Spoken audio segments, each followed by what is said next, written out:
There we go. Welcome to the AIBD Eastern Shore chapter meeting. Before we begin, there's a few housekeeping items that I need to mention. First, this meeting is being recorded to share our discussion on our YouTube channel. By participating in this meeting, you consent to being recorded and for the meeting to be shared publicly. Please avoid sharing any personal or sensitive information that you wouldn't want to be publicly accessible. If you don't wish to be recorded or have your comments included in the video, feel free to switch off your camera and participate via chat only.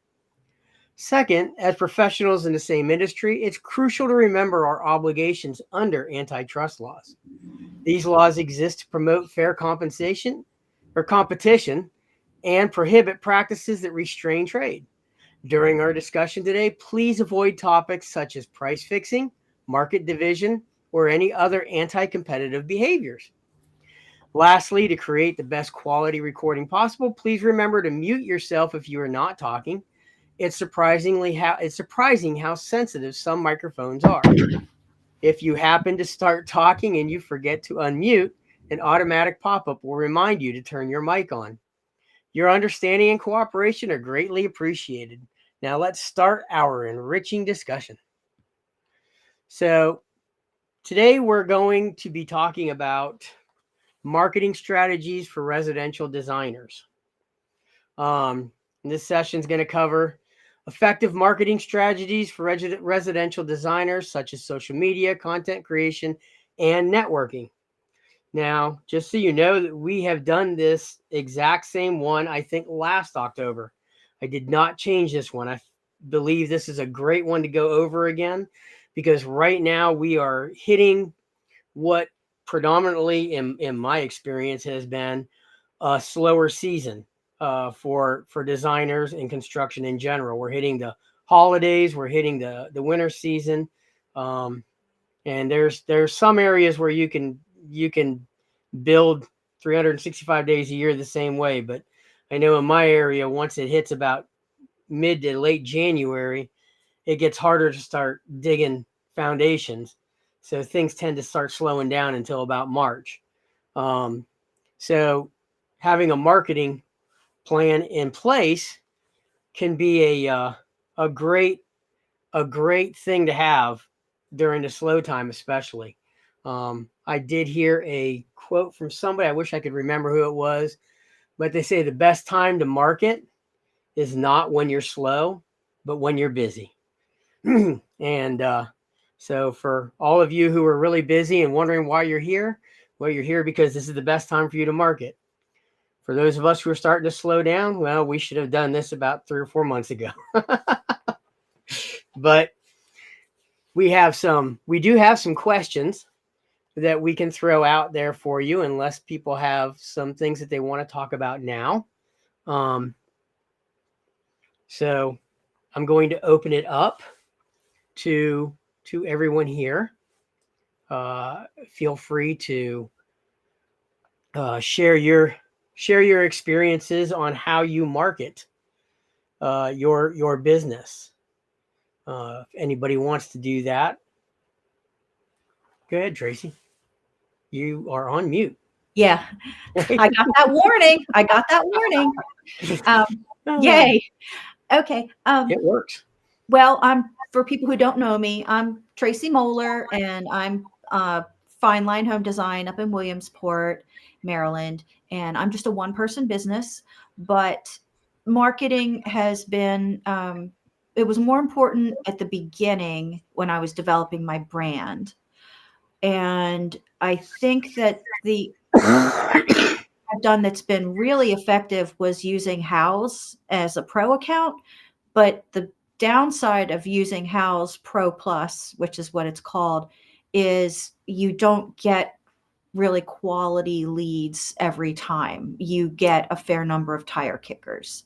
So I've actually pulled back on that.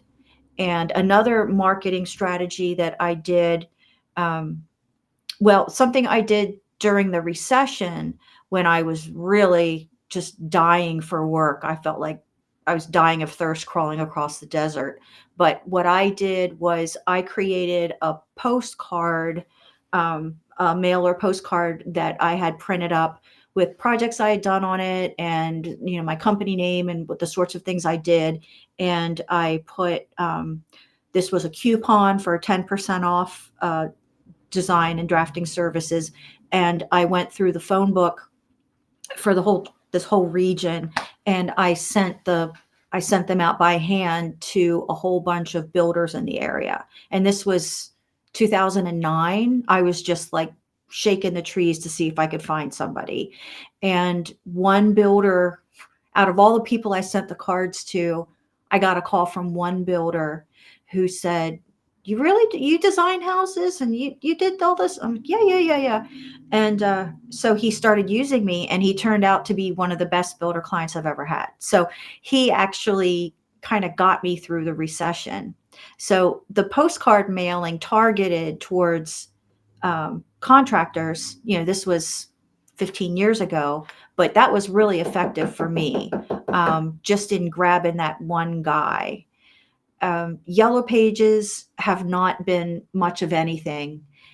Yellow pages is kind of, I feel kind of like I'm throwing money away, but at the same time, you still want to have an ad in the yellow pages. So those are the things that I have done for marketing. I mean, and aside from, maintaining a website and maintaining a Facebook page for my business, but I haven't hired any marketing gurus to help me or anything like that. Next. Okay. Well, it looks like Steve has his hand up. Yeah, it's funny. I just got an email from a marketing guru wanting to join AIBD and was wondering if there would be any opportunities for him. Oh, wow.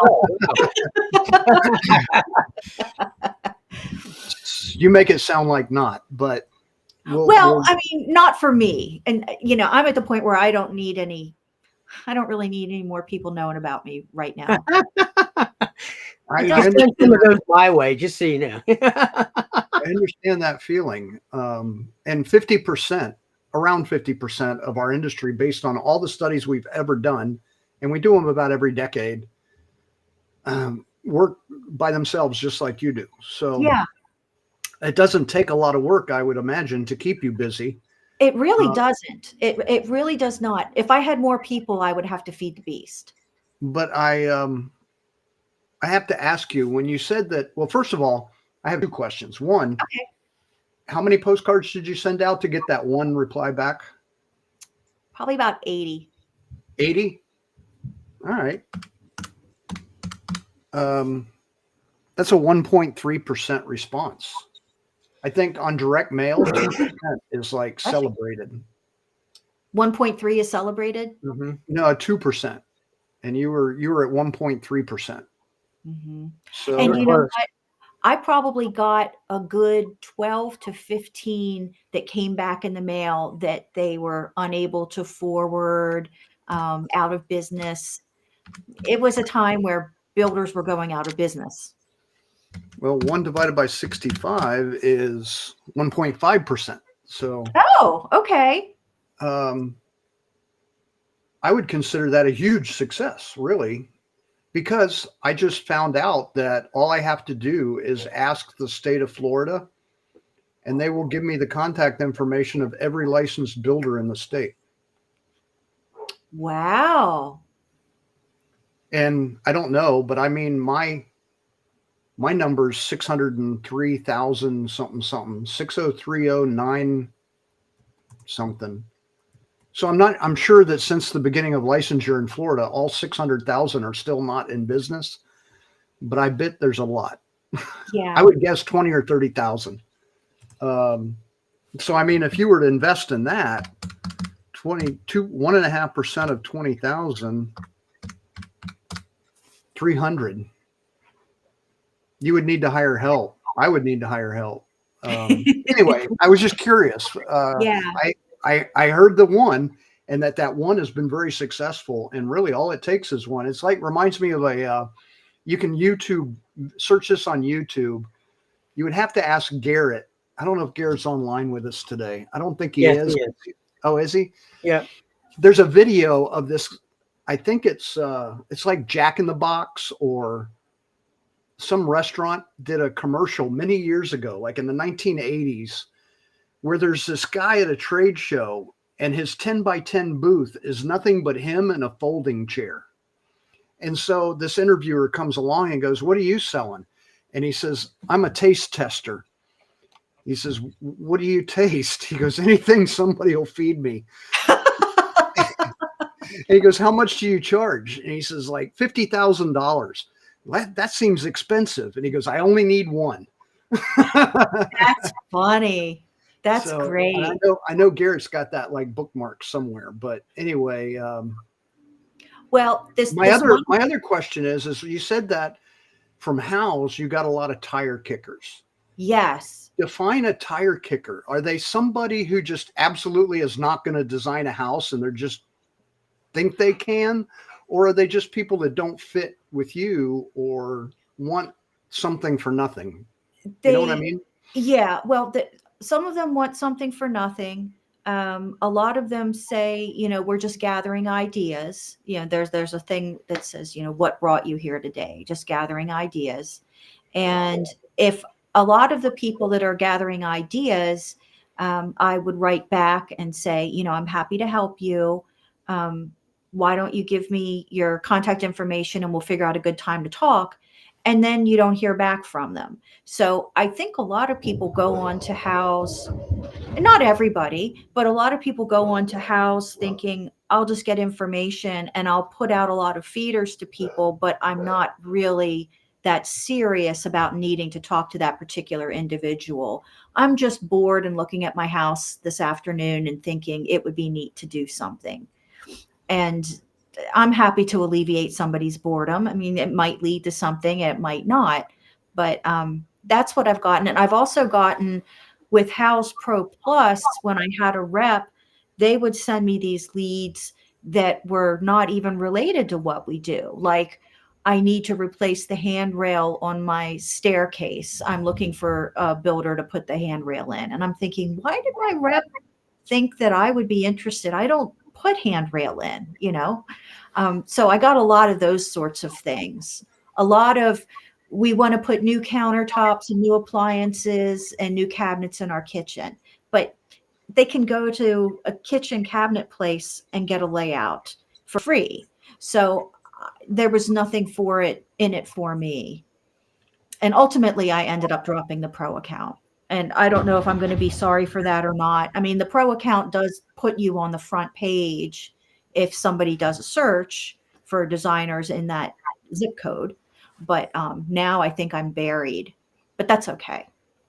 Somebody else sent the emails about stair handrails and new kitchen counters.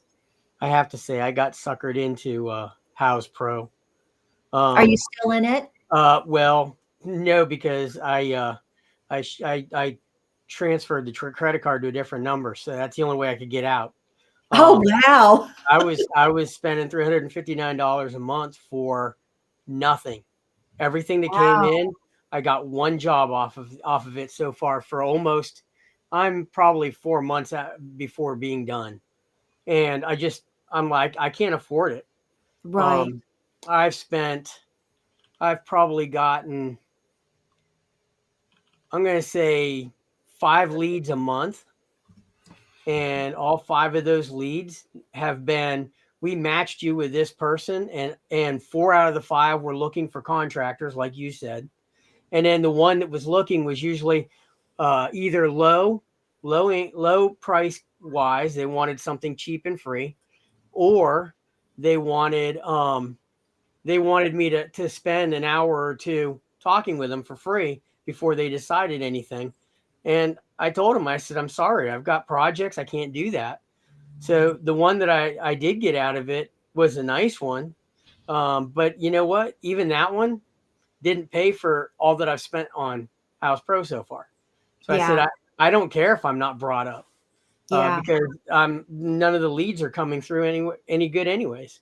So It doesn't matter. I get more off of Facebook than I do anything else. Actually, I get more out of other things. Carlos added in the chat that Facebook ads have been treating them well. And Carlos, if your camera and microphone works, please come on live or on screen and tell us Tell us Yeah. more about that. I'd like to learn more about how Facebook could work. Me too, because I don't use Facebook ads at all. I've never done that. When I first started many, many decades ago, well, I first started as a builder and I failed at that. We had a recession come on. I'm a good builder. I'm just a bad contractor. I don't like dealing with banks, people, subcontractors, everything that's involved in contracting. But you Yeah. give me a hammer, a saw, and some lumber, and I love to build. But when I got out of building and decided to focus just on the one thing I like, the design part of it, there was a lot of stuff going on in our zoning department in Palm Beach County, Florida at the time. And so what I would do is I would go down and attend the zoning meetings and the county commission meetings and report on what decisions were being made, because they were going to make it to where it was going to be more difficult for developers to come in and like develop 300 and 400 unit developments. But at the same time, they were using the word developer and defining it all the way down to the single family homeowner lot. You know, a homeowner comes in and you're considered a developer. And now you can't develop because there's not a fire station within 10 minutes or whatever the case was. So I was reporting on this stuff, and I went down and all I did was buy a list of contractors from Palm Beach County. And I forget how many there was, but counting electricians and plumbers and all that, there was probably 15 or 16,000. Sorted all those out. This was back, I think I used Lotus 123. That was a precursor to Excel. Wow. Yeah. Yep. And created mailing labels and would publish an 11 by 17 4-page newsletter that you folded in half and then folded again. And I used drafting dots. Oh, yeah. To hold it closed. And I just mailed them out to Palm Beach County builders. And I can't say that I even got the one. But I can say I started getting a ton of referrals from names I had never heard of. And so I feel like, and I think I produced like 2 or 3 months of newsletters. A local realtor, a guy named Bob Berman, that was like one of the big names in one of the largest communities in northern Palm Beach County. I saw him at a meeting once, and he even was like, "Hey, I love your newsletters." That's wonderful. But I got busy after 3 months. I didn't have time to do the newsletter anymore because that had filled up my docket, and it was just me, like you guys at the time. So, but nowadays, I don't think that the concept has changed, because I keep hearing how, developing content, and Dennis, you do a great job at it. I'm constantly notified of you posting a new blog post on your website. Yeah. I love doing it. I've done it. I've done it geared towards homeowners specifically, so that they would see that designing and building a custom home doesn't have to be as stressful and as hard as you think it needs to be if you're with somebody who knows the process. And I tried to give them the ability to understand that process.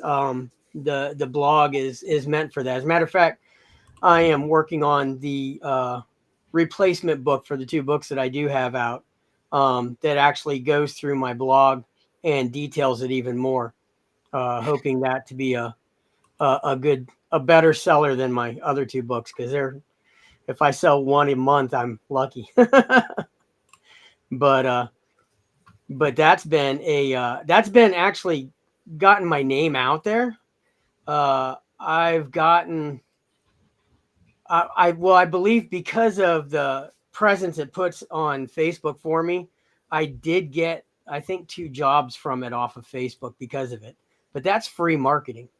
I don't pay for anything on that as far as ads go. But I use the hashtags. I use sending it out and getting people to share it and getting it on other people's Facebook pages. That's how it goes out. I also throw it up on LinkedIn. That helps a little. And I really started. I got to tell you, Chat GPT has done a great job with my SEO. It has helped me considerably with my SEO per article. I can put the article in there and I'll get 15 tags to put in for SEO. And when I started doing that, I started noticing my page visitations, they jumped. Well, what are you doing? I mean, you take Chat GPT and you put your blog post after you've written it in there. What are you asking it for? Well, so what I do is I ask it to give me 15 amazing SEO rich titles that will help Google and other how do I write it? Will help Google and other internet browsers find the article faster. And it gives me like 15 different phrases. And WordPress is great. It's got that tags thing that you can put in, and I just copy each one and paste it in there. It takes me about a minute, but I put them all in there as tags. Each and every single article gets its own specific tags.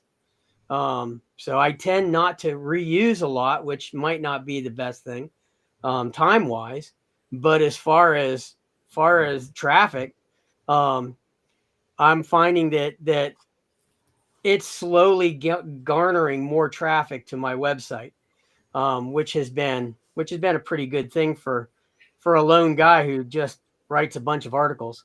And so, yeah, that's been Garrett, I have a question for you. I remember it used to be like keywords were the big thing, that you searched keywords and which ones were producing the most results and so forth. But with AI, people aren't really using keywords anymore. Now they're like just putting in an idea and AI is searching for content that way. So how is all this going to evolve with the way searches are changing? Or will it? Yeah, it already has. There's real basic SEO practices that I'm sure is like what Dennis is doing. And that's like all I would suggest anymore. Because people, I literally just Googled something while you were saying that, because I was trying to find the website of something that I was trying to remember, but it was a brand. I wasn't like searching for like home designer. I was searching for like a specific home designer, right? Like I was searching for a brand. But like, yeah, when people have questions now, they just, even if you go to Google and you type in, like, I forget what it was that I typed in the other day, but it was like a how-to question, and Google's search results above the first thing I saw was actually Google's AI, whatever it's called, printing out instructions on how to do the thing. And it answered my question, and I didn't need to go to a website anymore. Huh. So in my opinion, as things go closer to that, and like, Chicken Little sky is falling for all the SEO guys, but like AI is going to replace SEO. We've already seen it like a lot, like, even before AI, Google was already doing their little snippets above, and you wouldn't have to click on a thing. And honestly, all of that is kind of BS too, because it's theft. Because where do you think they got that information from? Probably your website. And how much did you get paid for it? Absolutely nothing. And now they're not even sending people to your website. So they're scraping your content, then they're reusing it, and then they're making all of the money off of it. And you're not even getting traffic to your website anymore. Wow. Sounds like an opportunity for a Google alternative. Yeah. What do you mean? There's like a bajillion search engines out there. Yeah, somebody will hopefully come out at the top of There are 9,001 Google alternatives. Why aren't So you what using them? Because it's easier, quicker to use Google. Well, it DuckDuckGo depends on literally what has kind of question billboards I down I-95. I use DuckDuckGo. Yeah, use no, DuckDuckGo too. I also use DuckDuckGo. I like DuckDuckGo. I do too. Yeah.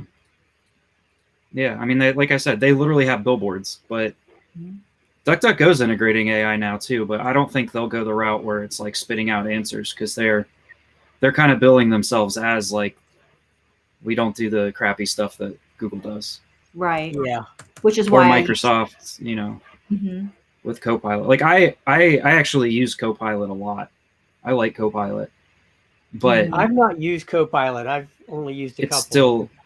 It still is exactly what I'm describing. I mean, it's all of these companies stole all of our content and are making billions off of it, and we're getting crap. Yeah. So. Well, one decidedly low-tech way of marketing is, well, low-tech in a certain way, is signs, putting a yard sign out in front of a job that's being built, like a new custom home or an addition. And I was just wondering, has anybody had any luck or experience they wanted to share about signs? Other than hitting one. Huh? Other than hitting one with my car. Oh, that's not what you're supposed to do. Yeah.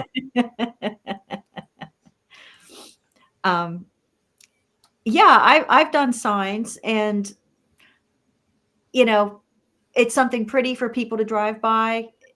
Nobody has really specifically said, I saw your sign and I called. But then at the same time, you'll talk to somebody and mention a job under construction, and they'll say, oh, yeah, I drove by that. I saw your sign. Mm-hmm. So it seems like a much more subtle way of just putting your name out there, and somebody will see it and then they'll spark a little memory. Oh, yeah, I saw a flyer from that person, or my sister's best friend used them for an addition. It's just one more way of reminding them that you exist. What if you put a sign up? What if you put a sign up that says, want to see what your neighbor's doing? And it has a QR code that takes them to the plans of the ostentatious master bath that's being remodeled. That's a brilliant idea. Oh, wow. A QR code on the sign. You think you could get your clients to agree to that? You would have to have a client that wants to show off. Well, I think you would have to get clearance from that client for privacy reasons. Maybe you're just showing just a little tiny part of the floor plan. You're not showing everything where somebody can look at that and then know how to go in and rob that person's house later on. Although they can go to the building department and get that information. Well, yeah. But that's a little more work. If you want to be a career criminal, you got to. That's true. Yeah, there's more savvy ways of doing that. Learn that and other money-making ideas in my audio cassette tape program. But actually, what you just did is another great way to get clients. What's that? Create an educational course. Uh-huh. I'm working on that myself. I had this, and actually, Shelby Curry is on. She has been working with me on a bunch of projects, and we just suddenly slowed way down because all of the projects were done quick and nobody got back. So suddenly everything dried up just as fast as it came. So my workflow, that's where I needed, figuring out how to get the workflow in correctly. And get it so that there's enough going on, because that's quite embarrassing when that happens. But one of the things that I'm learning is that people seem to want to understand the process. Not just, I started creating it with the blogs, but they also want somebody to tell them what's going on, almost teach them. So I am working on now taking all my blogs and not just doing the book, but doing courses, because it seems like with those courses, people can just jump on a video, listen to it, and then, there's all my information right there. So I'm hoping that that will be another avenue towards marketing, getting my name out there. One of the big things is if your reputation precedes you, you'll get calls. That's something that I was always told growing up. That's all the contractors that I've ever worked for that were any good always told me that. The ones that weren't any good never mentioned their reputation.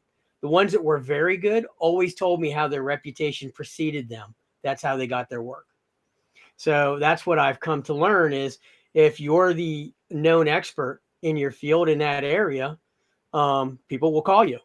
Mhm. It just so happens right now that I'm still working on becoming the expert in my area. Well, you But don't I have am getting calls you don't have the years under your belt yet of being your in own business. person. Right. Yeah. Right. Yeah. Yeah. It's one thing to tell everybody, look, I got, 20 some years of experience doing everything from building to designing. Well, how long have you been in business? A year? you know, that's Yeah. so yeah, that does create a thing. But I will say that right now I'm getting reference calls from a couple of contractors. So things are starting to look up again. I just gotta wait to see when those things are going to come in.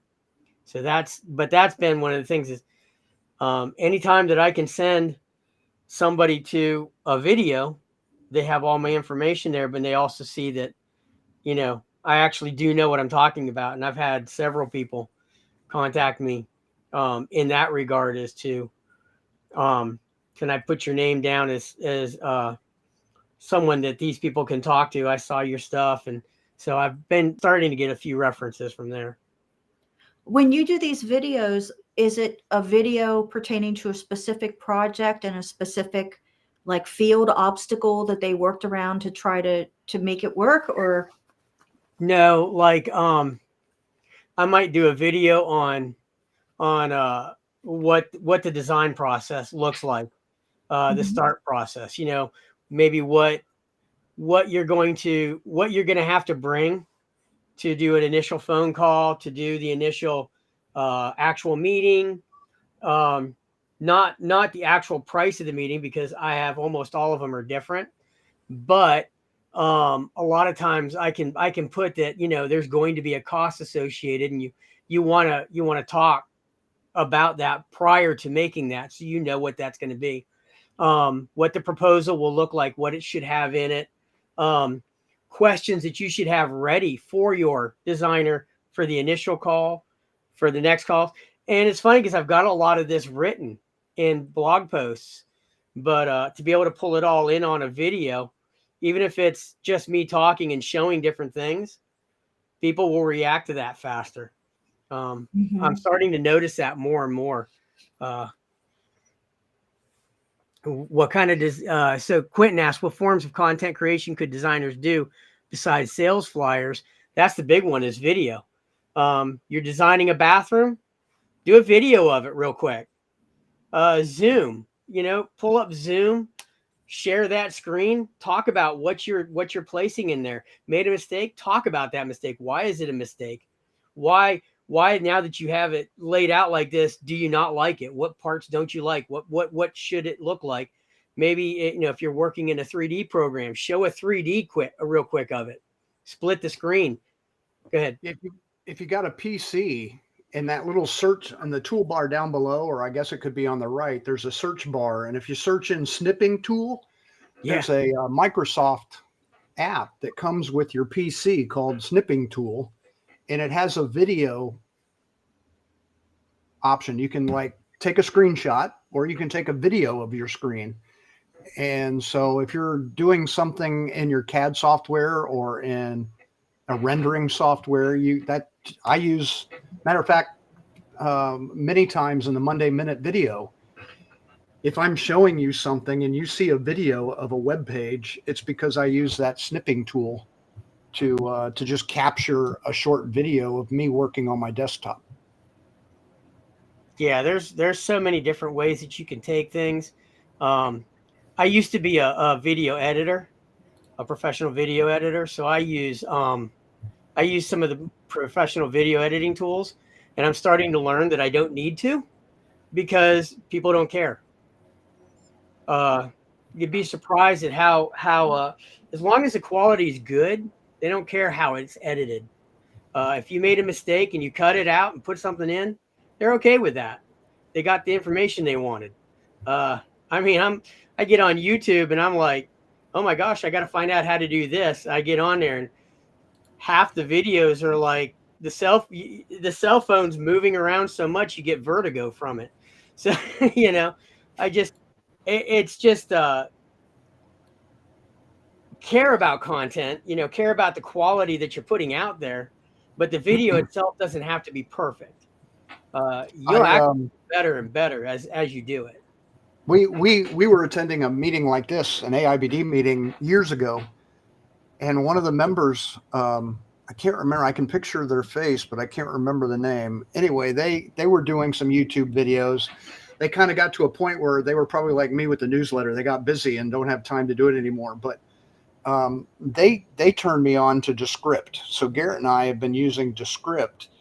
And with that, you can capture the video using Descript, and it writes out a transcript of what you just said. Oh, wow. And you go in and you edit the video by copying or pasting the text or cutting. And you can like highlight the word or and you right click and you can tell it to take out all the uhs and ums in the whole video. That's what I need. and also it now has AI. You can go in and you read a series of paragraphs and it records your voice. So if you screw up, you can go in and type in what you were supposed to say. Now, if it's a video of you talking, it looks crazy as hell because your mouth isn't, it's like a Chinese film. But if it's the kind of video where you're showing an example of something and you're not your face, it's just a voiceover, then it works great. So if you're watching the Monday Minute video and all of a sudden there's this weird image pops up and me talking, it was correcting an error. Yeah. Garrett, that's a great idea. Weekly email newsletters with events happening in your area. That's a great thing. Yeah, I like I said, I don't know how that's is in anybody else's areas, but I know that in our area, I have to go to a ton of different websites to find out what's going on fully in my area.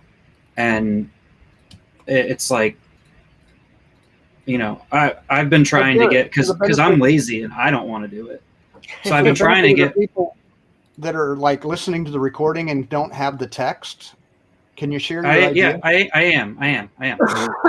So out of what I think people should be doing, I've been trying to get real estate agents in my area to do this because I don't want to do it. But what they should do is just put those, websites together in, most browsers nowadays, you can make like bookmarked, like not just a bookmark folder, but they'll do like a bookmark folder where you can just push a button and it just opens that whole folder for you into separate tabs. So you find all of your local event spaces or reporting spaces. Now, I don't mean physical spaces necessarily, but anything locally that would talk about events in your area. Put those together into a group of tabs. Bookmark that group of tabs. Once a day, open it and see what's new. Just copy and paste it into a document. And then every Thursday, format it so that it's kind of nice, put it in a newsletter, an email newsletter, and send it out. And you can use any number of different softwares to do that. I use ConvertKit personal. Well, I use self-hosted stuff now personally. AIBD uses ConvertKit. It's called Kit now. Sorry. I'm going to be calling it ConvertKit for years. I don't know why they changed their name, but whatever. I've been using ConvertKit for almost 10 years, and they just changed their name to Kit, KIT.com. It's free to start. A lot of people use MailChimp. Substack is the popular one right now, but honestly, I think Kit is a lot better. There's a million out there, but Kit's the one I recommend. And just send. Obviously, like, let's say you're starting from zero, right? You have nobody, and you've got this emails. First, find your friends, call your friends, shoot them a text message, and just say, "Hey, I'm starting this newsletter about local events. Are you interested in receiving it?" And you'll get your first 10 people right there. You just text everybody you know. At least 10 of them will be like, "Yeah, sure, throw my email in there." And be aware that you can't legally just throw emails in and start sending them out. You have to ask for them. People have to opt in. That is the law. But you've got your first 10 right there. When you send out your first week and every week thereafter, if you use something like, for example, Kit or Substack, they give you a page that you can also share that has that information. So anybody who missed the email can still just go to your kit.com/user/Dennis Fletcher or whatever, and see the most recent posts. And you take that and you email out to each one of the event spaces. And I'm talking, this is work, as is anything else that's worth doing. But then you take and you email a link individually to anything you mention in your newsletter and tell them, "Hey, just wanted, like, this is it." You can copy and paste the same email out. Just say, "Hey, just want to let you know, I mentioned you in my newsletter this week. That's it. Just want to let you know, I mentioned you in my newsletter this week." You send that out, this whole process from start to finish, depending on how hard it is to find all of the events and stuff, and how much you put into formatting to making it look pretty and everything. I mean, it could take an hour or it could take 5 hours. If you're spending more than 5 hours on it a week, you're probably doing too much and overthinking it, to be honest with you. At that point, I wouldn't spend more than 4 hours tops. And even then, I feel like that's because I'm probably getting real nitpicky about the way it looks or something. And you could probably outsource 100% of this to somebody in another country for way cheaper, if you're into that sort of thing. Yeah, if that's your sort of thing, you could probably go on Fiverr and find someone in America who will do it for $10. It's all you got to do is just figure out the process, and you can hand that off to somebody. You don't even have to do it. And I really think that this is something people are sleeping on, because like I said, I've been trying. I talked to all my real estate agent friends. I'm like, how come you guys aren't doing this? Do you know of somebody? Is one of your competitors doing this? And the answer is always no. I don't know anybody who's doing anything like this in the area. And then, of course, they're like, well, why don't you do it? And I'm like, well, you pay to advertise in it? And they go, no. And I say, well, then what's the point? Yeah. I don't have a local business to advertise myself in, right? So, but you do. That's what I'm saying. And I'm not saying you should sell sponsored, you should sell ads. I'm saying you should only have one ad in this newsletter, and that ad is you. Okay? You're not selling you're not selling ad space. You're not starting a newsletter. You're not starting a newsletter business. This newsletter is for you, and it is only you. And you're the only ad that's in there. I mean, obviously you're advertising events for people in a way. And what's going to happen is those people will start contacting you and offering money to be mentioned. In that case, yeah, sure, if it's a local event. But if it fits the newsletter, then sure, accept some money. But I'm not saying that you're set up 3 little ad spaces and start selling ad space. I'm saying you are the ad space. This is your exclusive newsletter that you send out for local events in your area, and you are the ad, and that's it. You'll get business from it. I guarantee it. If I'm wrong, I'll write your newsletters for a year. You do it for a year. You send out as many weekly as you get tired of doing. And if you've done it right and you've received 0 business, I will do that as many for you. So that way, if you only do 3 and you get bored and you say, Garrett, it's not working, I only have to write 3. That's because you didn't do anything. Yeah, like I said, I will do as many as you do. There you go. That's a nice challenge to make people start trying to do something. Yeah. Well, because I'll just pay someone in India to do it.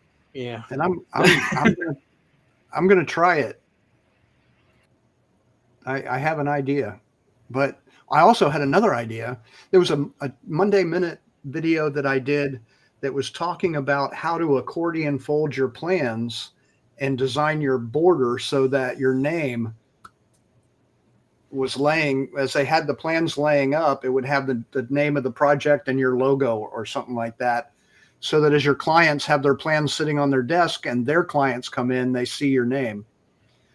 But then as I was thinking about mentioning that, I thought of something else. How many times have you had like a carpenter or a framing contractor contact you and say that they want to redo the same house as like a spec house?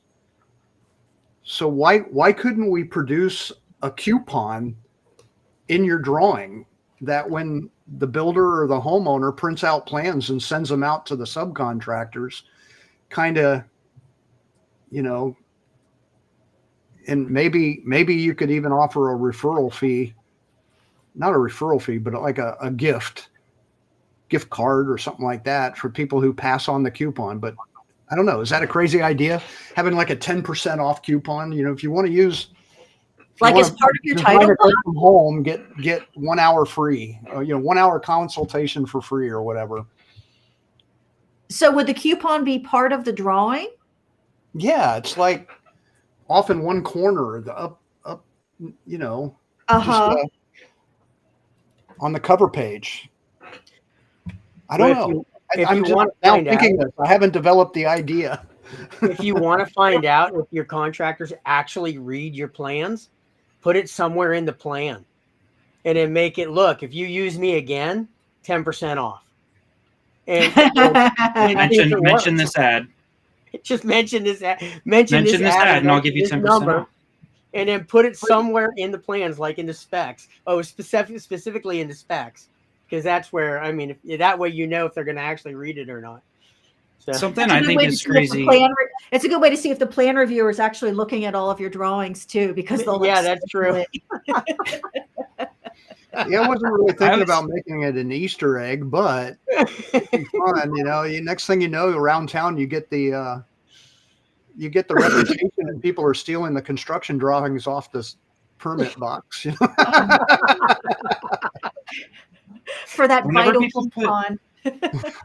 Whenever people put renders up on their website and there's like, it's like a living room and there's like a television, I notice like a lot of people they'll put like their favorite movie, like a scene from their favorite movie or something. Like it's always like Iron Man or Blazing Saddles, probably. You know, and I'm always like obviously don't do this if you're submitting it to ARTA. Like put in Iron Man or Blazing Saddles, because you don't want your stuff, you don't want your name in the competition or in your competition entry. But if you're putting stuff on your website and there's ever an opportunity to put like a sign or, you know, a TV screenshot or something, put your logo. Like your logo should be there, not Blazing Saddles. Absolutely. That's you say that, it made me think of something. So a lot of times I'll pop up, you know, this is on my board this week or something like that, like a quick couple of renders just to bring it up, preliminaries and stuff. And because I put it on my page and stuff, I don't think about that. But I think because I have a logo that I could put right on that somewhere, and it's got my company name and my logo, and it would just fit right in a corner. That would be enough right there. That way, if it goes out, people still see it. Yeah. You know? I hadn't thought of that. You just Garrett, you just inspired me another idea that I did years ago. I created 24 by 36 Christmas cards. Oh my. It was a rendering of a living room with a fireplace. And what do you put on the mantle of the fireplace at Christmas is all your Christmas cards, right? So every Christmas card was the front elevation of the houses that we had designed that year. That's cool. And so we sent them out to all the clients. I hand delivered one to every county commissioner. We took them to local restaurants. And I remember one of them like looking at it like, oh my gosh, there's no more room for any more Christmas cards. And like, great. So that was another marketing idea I came up with years ago, was the 24 by 36 Christmas card. I actually have done a number of really creative Christmas cards every year, where I'll make something from scratch. And several years ago, I made one that was, it came unassembled in the envelope, but it had little folding instructions and glue these tabs together. And it was a house, and it was my house. And it said, Merry Christmas from the Molars, Fine Line Home Design. And I had a Santa on the roof, and I had, the Christmas lights around the door.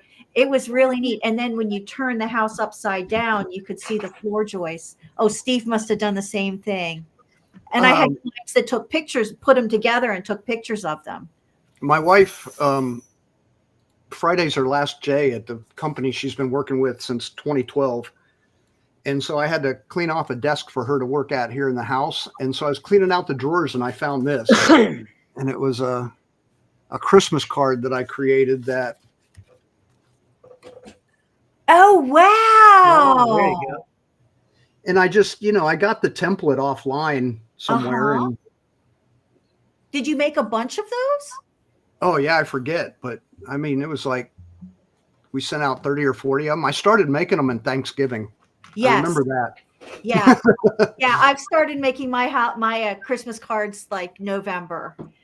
And then each year. But the thing is, Steve, when you do something like that is so creative, then you start thinking, how can I possibly top myself next year? Because then you have clients that get your card every year and they say, oh, Tracy, working on a good job, a really good idea for this year's card.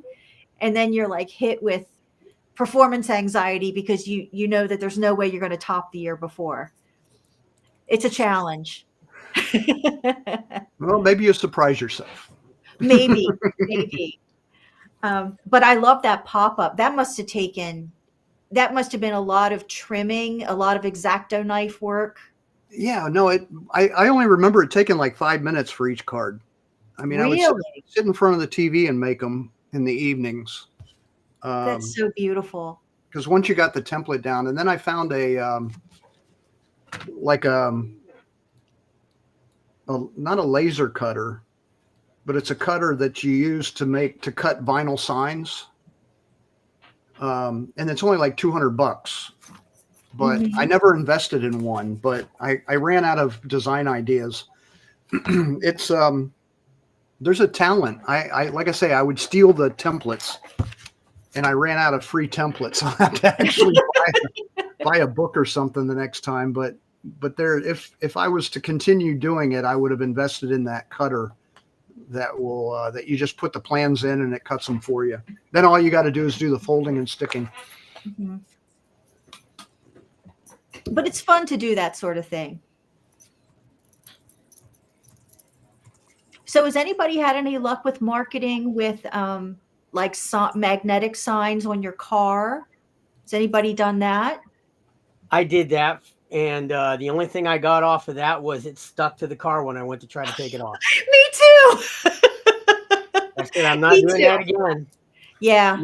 Now, I will say, interestingly enough, I'm not a fan of the magnetic sign thing now because I think that it doesn't work as well. However, like my Suburban has this nice big back window. And so my thought is vinyl lettering with a logo on one side, my name and contact information. Phone number is the best because people will tend to remember that quicker than an email. So I'll do something like that.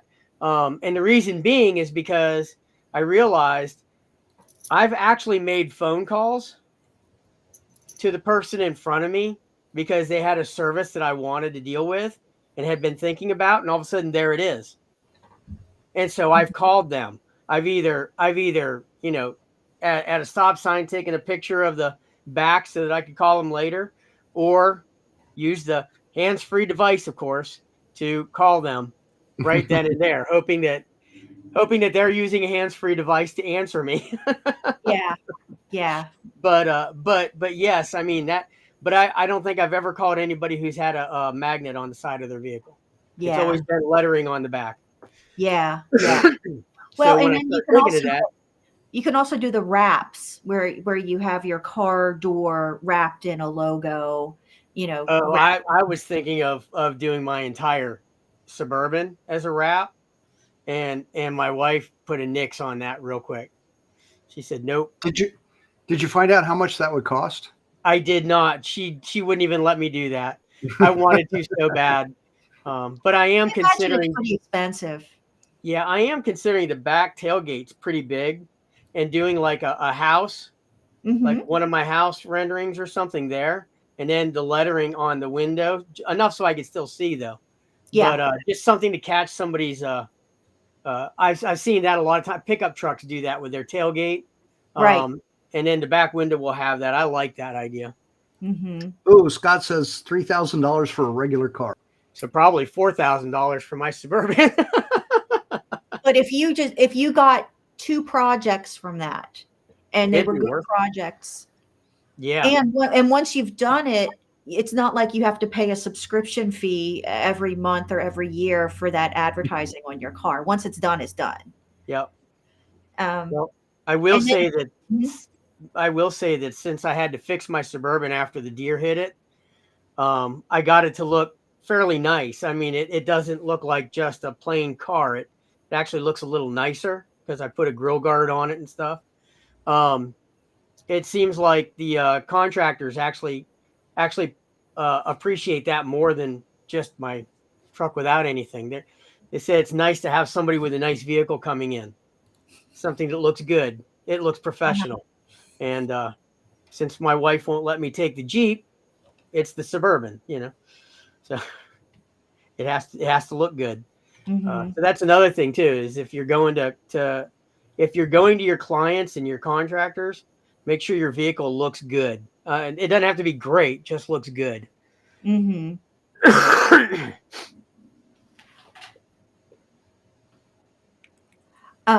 Something else kind of similar to the magnetic sign question. There's somebody in my neighborhood that's a tree service, and so he's got his magnetic sign on his truck for the tree service, but then beside the magnetic sign, he's got a number of little magnetic, like refrigerator magnets, like business card size, and they're just stuck alongside so that if he's parked in a grocery store or something and you walk by, you could snag one of those little refrigerator magnets and take home with you. And then you've got his information. And I thought, that's a pretty good idea. But then you always, I mean, unless they're flying off your car like hotcakes, you're going to have to periodically go out and peel them off and clean your car and put them back. Because if you don't, then they get stuck permanently. But I thought that was kind of a neat idea, Yeah. because people love refrigerator magnets. And if you're walking through a parking lot and you see that number, then you don't have to write it down. You can just take a magnet. What about other things? Things like apparel, hats, shirts with your logo and stuff on it. I'm getting ready to after probably sometime the end of this year or the beginning of next year. I plan on getting like I like button down shirts over polos and everything else. So I'd like to get 3 short sleeve and 3 long sleeve shirts for both summer and winter with my logo on it, logo and phone number, and just see how that works out. I'm going to be honest with you, the hat that I got from TIBD when we were at San Antonio, I love that hat. and I wear that hat. And when people ask me about it, I say, well, that's actually the sister company to the organization I'm a director of, and I tell them about the AIBD. And I have had several people ask me about it, so it still works out for it. That's awesome. Yeah, but I started thinking about it. I said, it's a clean looking hat. It's not overly done. It's simple, and it stands out, Mhm. and that's what you want. The other thing that I was thinking of was, I have a friend who actually creates mugs with a logo on it, and I know Mhm. the AIBD won't sell theirs, so I'm thinking about making mine. Yeah, there's a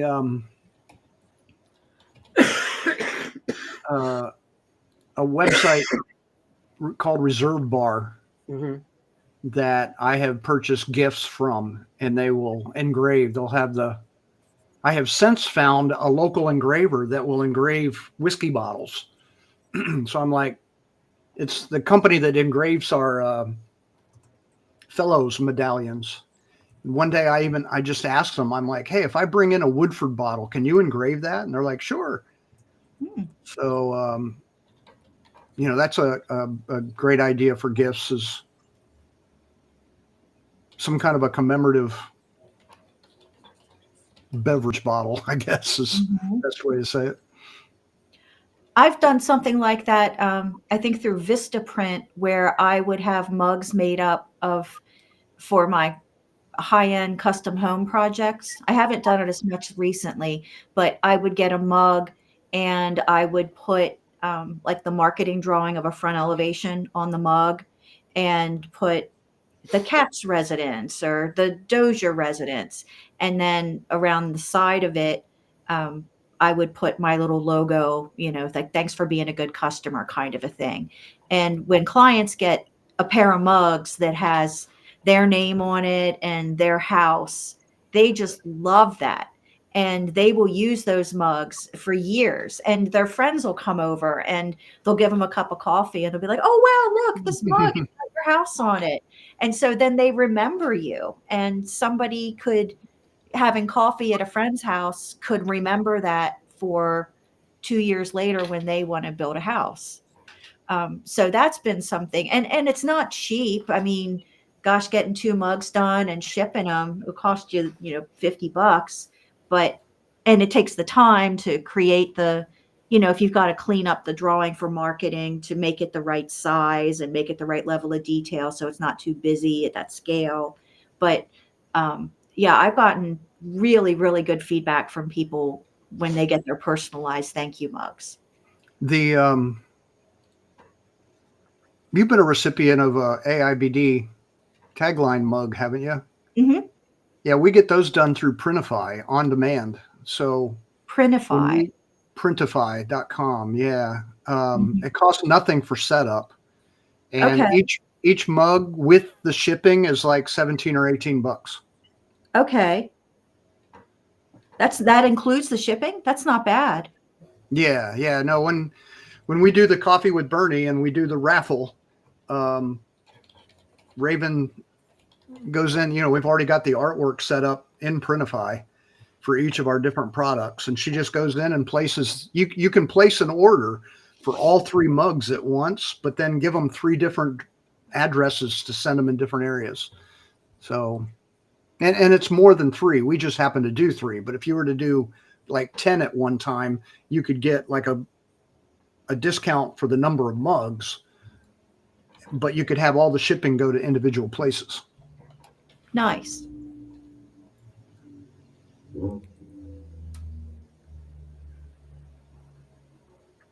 All of these silent people lurking. Does anybody I else have know. a good idea? Everybody's taking notes. Go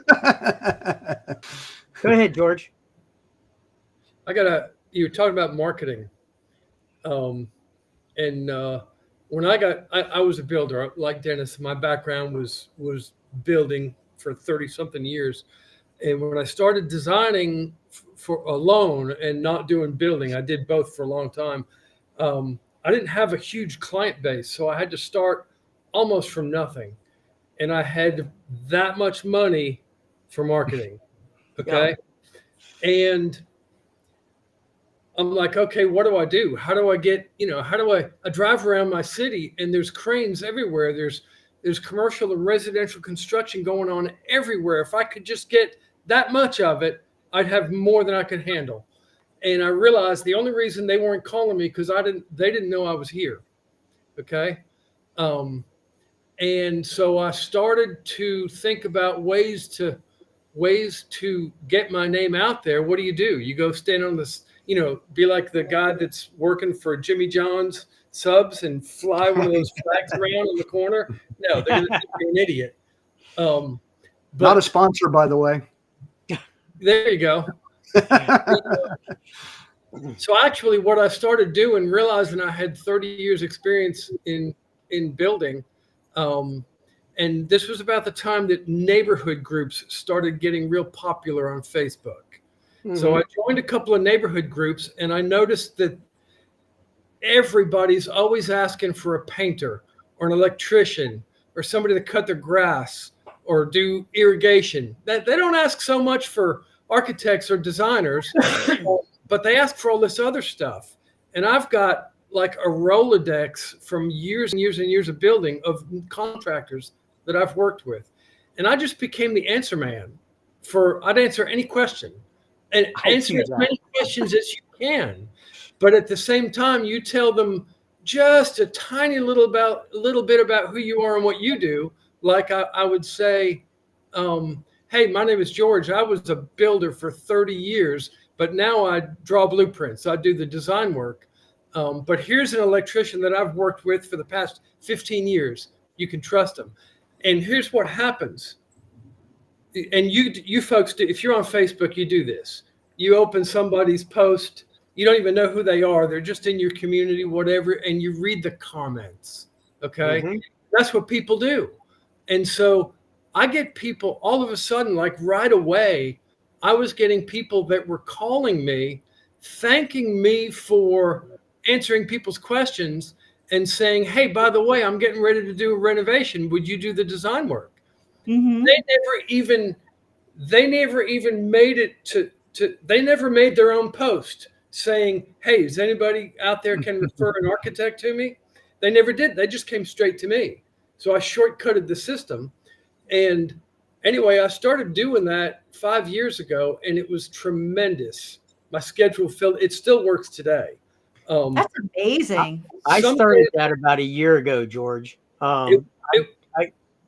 It works. Some days I get out of bed, and before I even turn my phone on, I've got 5 referrals on Facebook. It's just, I love Facebook. I'm on it. Lurker marketing. My Facebook page is open right now. It stays open because when somebody posts a message in one of those groups, I want to be there to answer it. If maybe somebody's looking for a general contractor, that's a great opportunity to say, hey, I'm a designer and I work with several quality general contractors that I could refer to you depending on the scope of your project, depending on your budget. We'll find one that fits you. And all of a sudden, you're getting the message to the person that made the post, but there's 100 people that scrolled through all the comments that never even commented on there, and they got your number. I get that. I get calls that way weekly, if not just monthly. I have to say I'm going to change the way I answer some of the questions, because a lot of times I'll post, hey, I wrote an article about that specific thing. Here's the article link and everything. And it's given me a lot of traffic. And a lot of people tell me how good the article is and everything. But I haven't gotten any referrals from that yet. But I will say that there have been several times, because I will get on and sometimes they'll be like, hey, I need somebody to do this. And I'll get on there and say, well, here's somebody I use all the time. And so I'm going to have to change that as, hey, I'm a designer who works with a lot of different contractors. Here's a couple that you might want to look into. Let me know if I can help you in any other way. I never thought to restate that. That is an amazing way to do it. I like that. Here's what you don't want to do. I started to notice before I engaged in this activity, I noticed that when somebody asked for, let's say, a painter, 20 painters will say, I'm Tom Jones, here's my number. Okay. And they all list, you can go through the comments and they're all listed there. You Right. can't win that race. Nope. Each one of those people is promoting themselves. You don't win that race if you're promoting yourself. The only way to win it is to promote somebody else. So when somebody asks for something, it especially works if it's something that you don't do. Okay. Yeah. You can't promote yourself. So, but you do in a quiet, in a backhanded way. You say, "Hey, my name is George. I do design work," and that gives you credibility for the guy that you're referring. Okay, Mhm.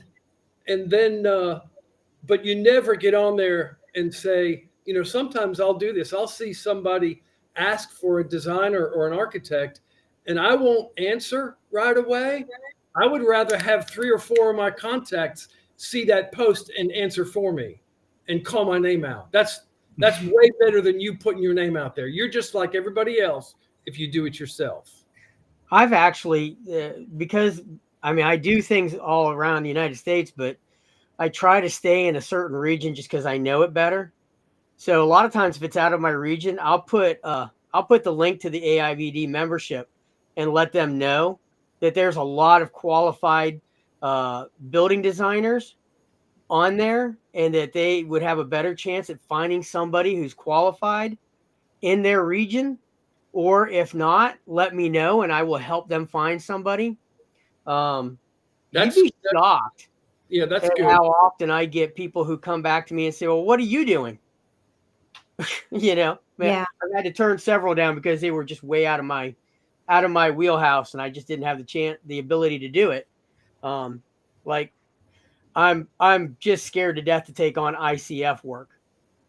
Just for the simple fact I just don't completely understand it. So a lot of times Robert Kloeb is my go-to. Bam, his name comes up, and then they'll say, "Well, what are you doing?" Well, I generally don't, because I haven't had a chance to really get into it to understand it better.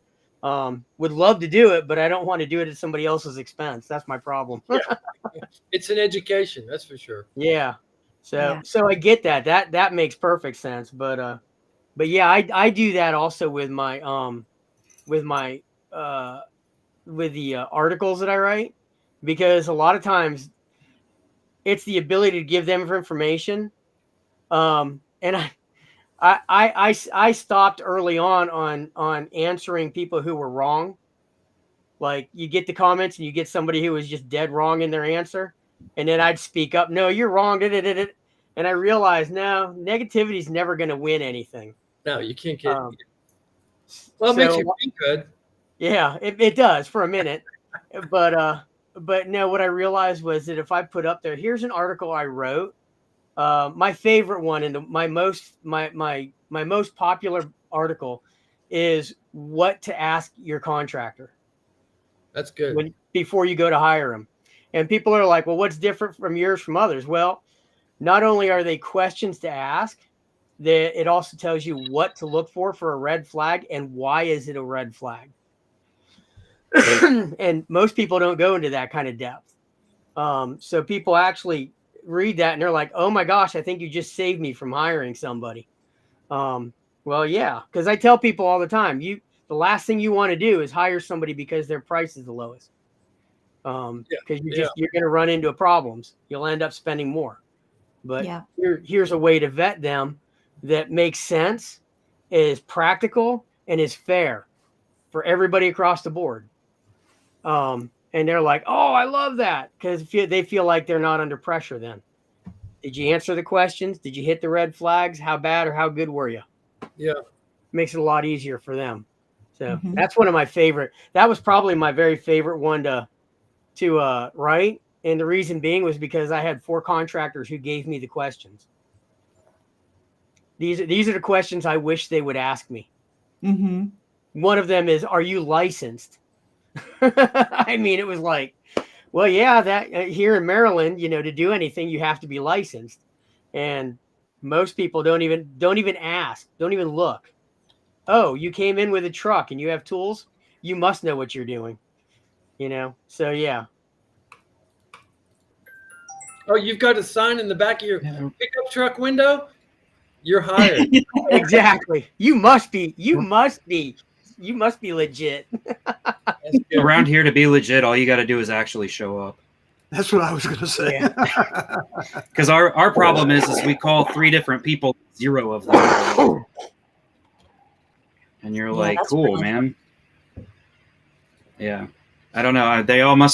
Nobody must be starving around here because nobody shows up for work. So they must be so busy that, my little house doesn't need their money, or they don't need my little house's money. They don't need your $10,000 or $15,000. They got something else going on. Yeah.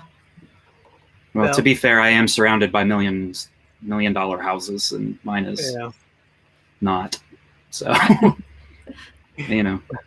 get that. Not yet. So, Give it, so give it a Quentin, while. Quentin the longer Duncan I has good.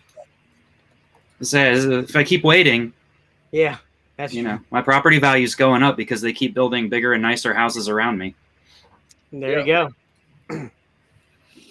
So Quentin Duncan says that he has gotten a lot of clients solely on willing to answer their question and how the process works in building a new home and what they need to gather or research to make sure they have what they need.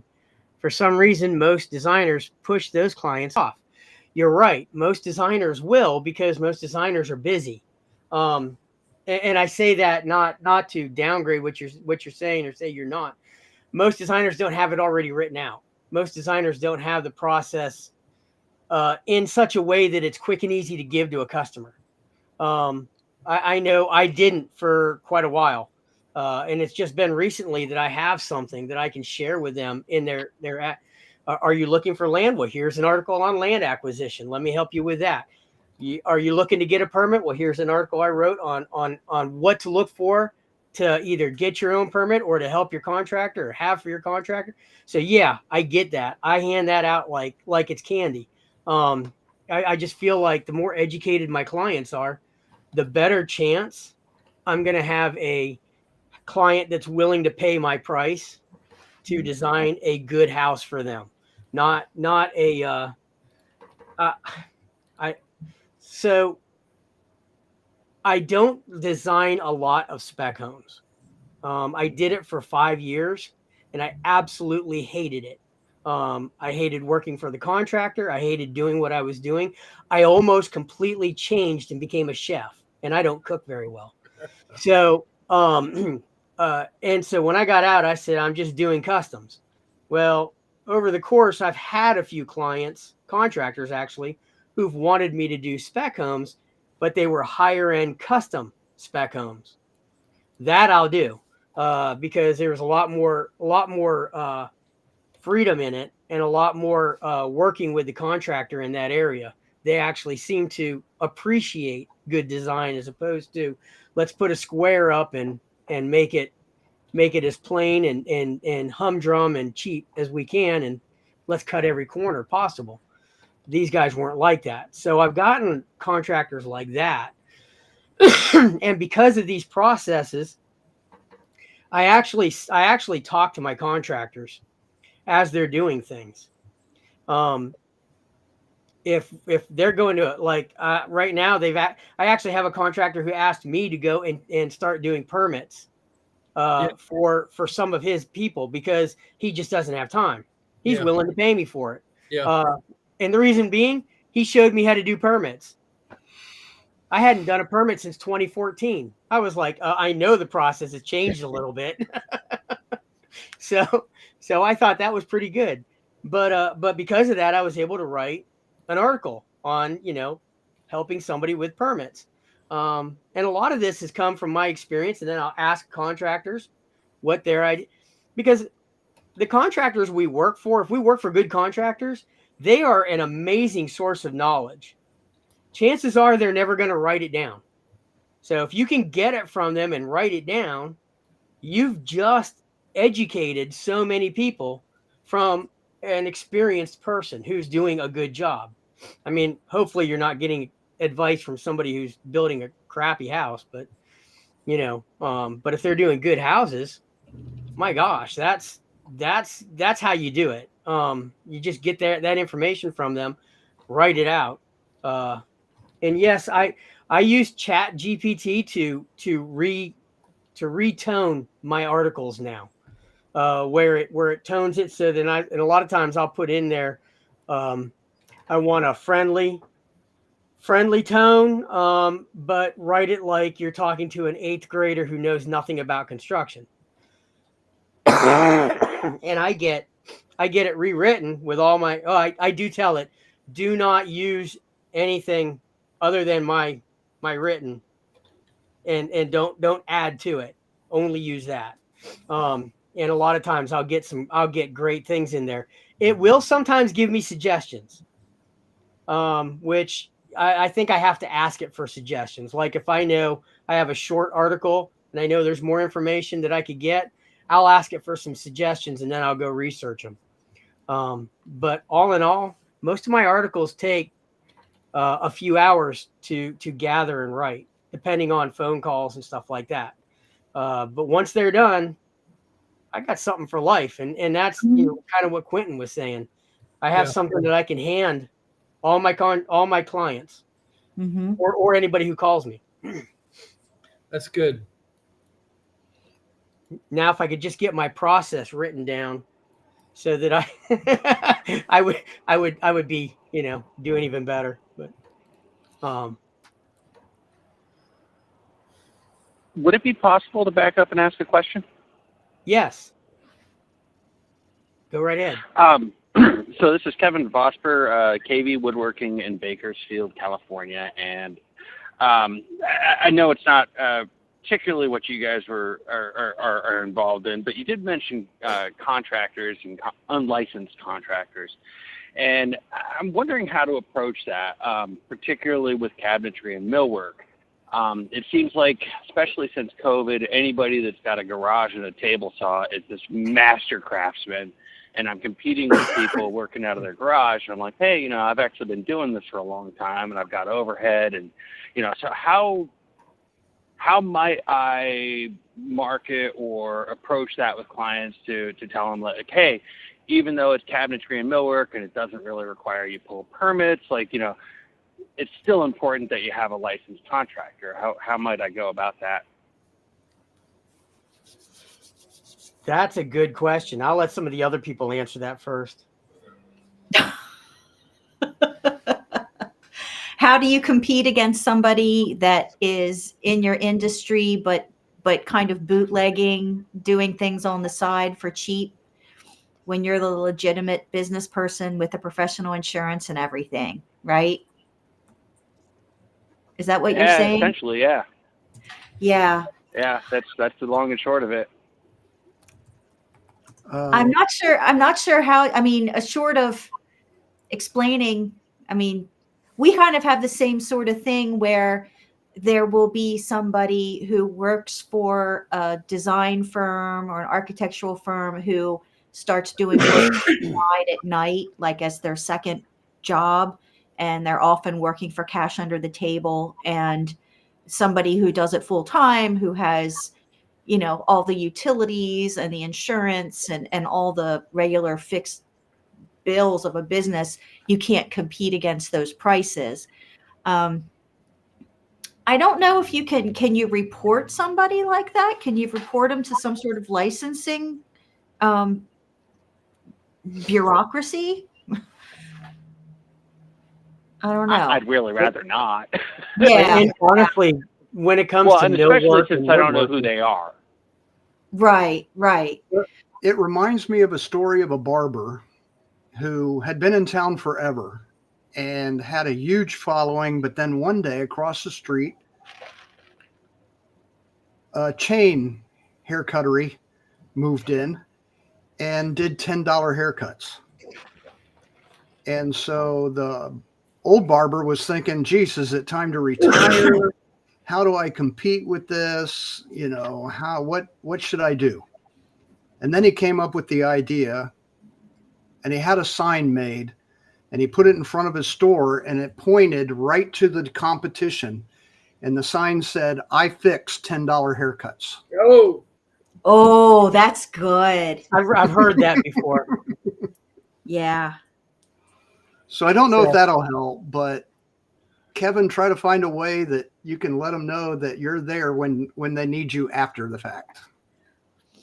It's like that whole you get what you pay No, for. and that's generally what I wind up doing. I mean, I have excellent client retention once I have a client, but when somebody's coming to me and they're, initially just looking at the pricing and they're going, okay, I'm just getting prices, and I give them drawings and I do all the rest of it, and then they shop it around. They're like, oh wow, I can get this for much cheaper from Joe down the street. And it's just kind of one of those things where I don't know, you guys were talking about tire kicking earlier, and I don't know how much of it's just tire kicking or just like I said, it's difficult to compete with businesses, or not even businesses, but people with no overhead that are doing something similar. Anyway, it's good food for thought. Thank you, guys. So, Yeah, I learned a long time ago. This was also before the internet. I decided I wanted to buy a camper. And so I found the one that I wanted with all the attachments and upgrades. And I went to the local library and I Xeroxed the page of camper.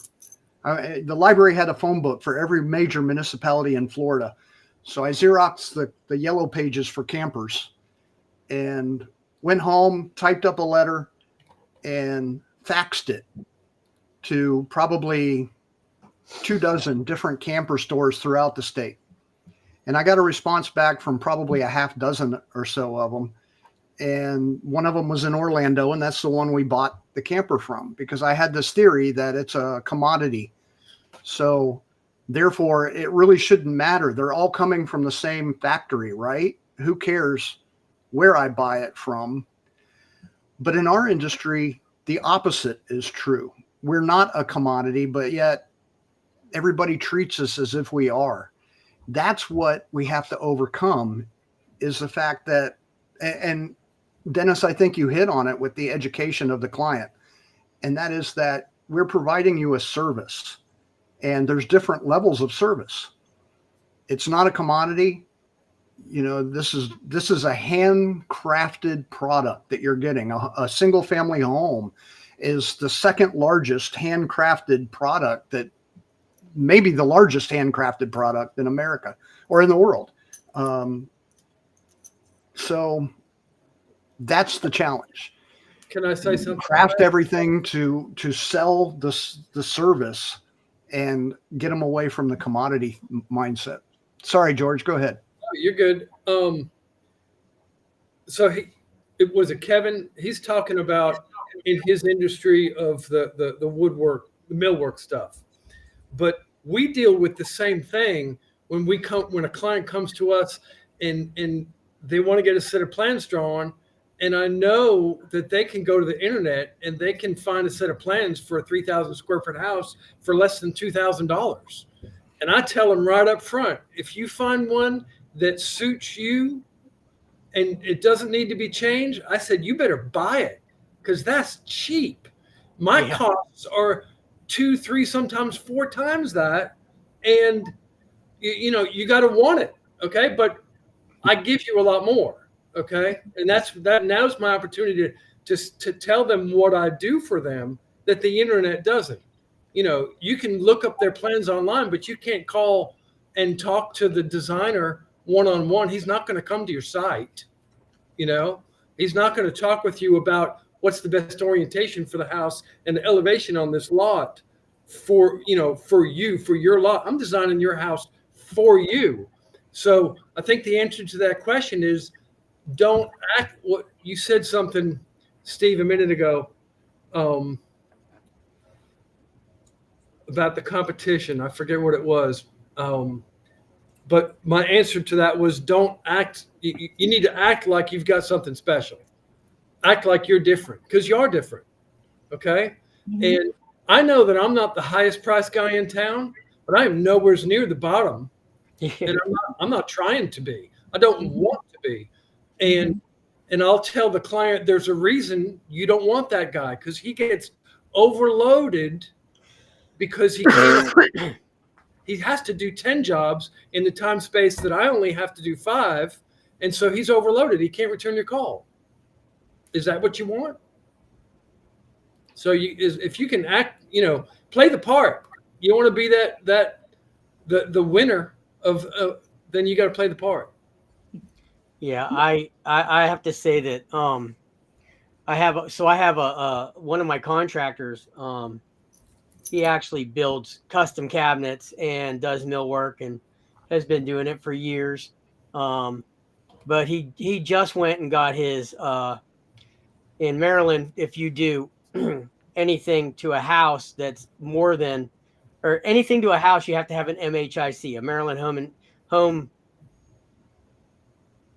Improvement License. Sorry, it suddenly went away. And if you only build new homes, then you have a Maryland Home Builder's License.